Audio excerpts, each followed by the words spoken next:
I'd like to add something to my latest podcast. I've been thinking about it, and it really seems to me that virtually all of conservative ideology can be boiled down to the Protestant work ethic. The idea that people need to deserve and earn their right to survive by working really hard and being extremely disciplined, and that if they don't do these things, they don't deserve to survive. This doesn't apply, however, to wealthy people because there are certain sects of Protestant religion that see certain people as God's elect, and wealth is a sign of God's favor. And I believe it was Dan Quayle, a politician, some of you may remember, who talked about the best people, I believe was the phrase he used.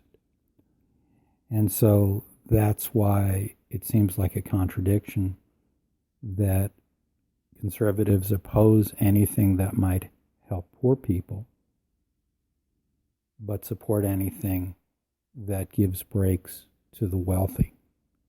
But if you see that in religious terms, that poor people, that poverty is basically a sign of sin and a sign of God's disfavor, then sinners deserve to be punished, and there is everlasting hell in that belief system.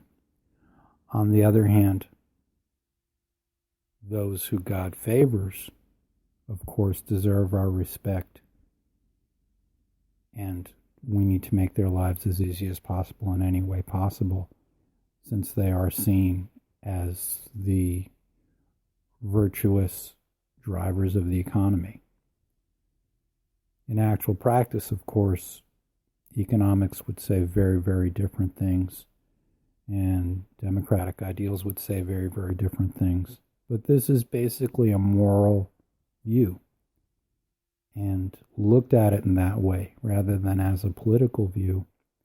In actual practice, of course, people deny it, but in actual practice, conservatives hate poor people.